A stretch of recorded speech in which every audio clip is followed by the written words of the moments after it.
მე თქვენთვის არ მithქვავს, მაგრამ წინათ საერთოდ ვერ ვშედავდი. ხოდა გრიფის მარათონზე დავრეგისტრირდი. ხოდა ვაფშე სხვანაირად შევძელი დავკრავ. ვა, მაგას ნახდათ ვერ ვიფიქრებდი. მაინც არა, ნუ აწვეტინებდო. მერე? საკუთარი ერთი გიტარის სოლოც არასოდეს დამიწერია. ნუ, ჩემპიონში რაღაცნაირად ვარჯიშობდი გიტარაზე რა. მაგრამ როგორც ვარჯიშობდი, რამე განსაკუთრებულ შედეგამდე მაგას არ მივყავდი. ჩემი თავი ჯანდაბას დროს ფლანგავდი ბევრს ტყუილად რა.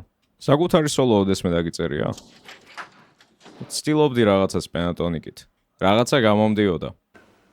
მაგრამ თლიანი სოლო თავიდან ბოლომდე როგორც ასეთი არა.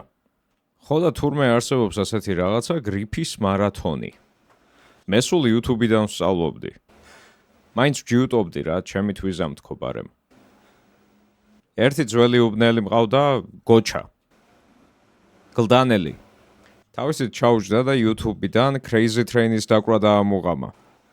ჩავწერე ჩემი სიმღერები მაგნიტოფონზე და გავუგზავნე. მეთქი ესე და ესეა საქმე. მიჭირს, შენც ხო იცი რომ გიტარაზე უკრავ. იქნებ იცი როგორ დაუკრა სწრაფი სოლოები.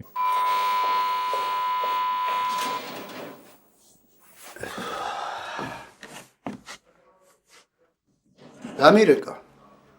მითხრა გიტარ რიგი დააყენეო. ინტერფეისი არ მქონდა. ერთმანაცნობა გადამყვანი მაჩუქა.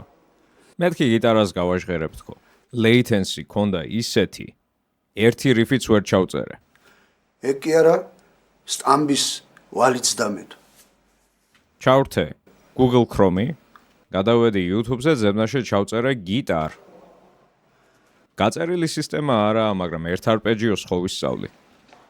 კაროჩე, ვივარჯიშე, BPM-ს ძლივს მოუმატე, მაგრამ მერე გავიჭედე, აი რა ვქნა. რაც ვისწავლე მაგით ვერც სიმღერებს წერდი, ვერც ვიმპროვიზირებდი და ვერც ტექნიკამ მივითარდებოდა. არა და უყურებდო. რაღაც თითქოს ყველაფერი სასარგებლოა, რასაც არის სწავლი.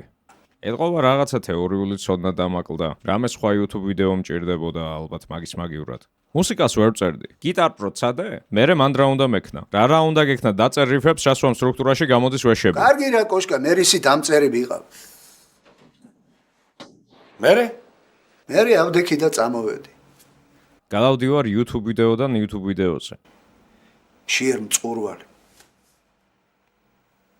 ღამით სადღაც ბაღში მეძინა, დილით ავდექი ავიღე გიტარა და გავუყევი ქუჩაზე. მშიადო. ორი დღეა სვიფი არ მივარჯიშია. აი ინგვი მალმსტინის დაკრულს რო ვუყურებ, აი მეც მინდა ეგრე შემეძლოს, მაგრამ ჩემი ფეხები. რაიცათო? ერთი სეკვენციაც არის სწავლე? არა რა სეკვენცია. ნახე ერთი მასწავლებელი, მეორე ჭრელო პეპელა მარტო. შემხვდა ბაკურას ვიდეოები Instagram-ზე. რა ვქნა საწავიდე? გამახსენდა ჩემი გიტარა. მაგრამ იქნება არ ვარჯე მზად. აი მაინც გავრისკე მივწერე. მეთქი მაინტერესებს რა არის გრიფის მარათონი. და შეუბერე. სირცხვილისგან თავს ზემოთ ვერ წევ. მე ავიხედე და რა შედავ. თურმე ჯერ არ ყვევს მზად ხარ თუ არა, თორე არ გასწავლის. ბაკურასთვის თავარია შედეგს მიაღწიო, არ იკბინება, გიტარაზე გეხმარება ყველანაირად. მერე გამომიგზავნა ერთი სავარჯიშო. გაზომა რა BPM-ზე შემეწოლ დაკვრა და გაზომა ჩემი ახლანდელი სისწრაფე. არც ვიცოდი სისწრაფის გაზომა შეიძლებოდა თუ არა. გავარკვიე რა ეტაპზე ვიყავი. ვა, საღოლ? ო! მეთქი thank you და განვაგრძე დაკვრა. მერე ვიღაც ტიპი მოვიდა სუქანი მწვერებიანი, მაგარი გათიშული. ჩამეხუტა და ტირის. თან გაიძახის, ბრავო მაესტრო, ბრავო. მერე კარგად, დავწონე. გაუწყვეტე გავიარო სამთვიანი გრიფის მარათონი. აი სწორედ მაშინ მივხვდი რომ რაღაც დამემართა.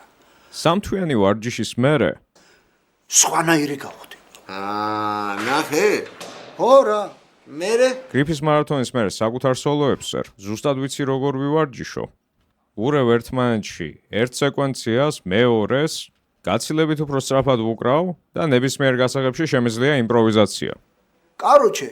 სამ თვეში საერთოდ სხვა დონის გიტარისტი გავხდი და წამოვედი. დაიცადა მე როგორ დავრეგისტრირდე. ბაკურას მიწერე პირადში სიტყვა მარათონი და მოგწერს გრიფის მარათონის დეტალებს.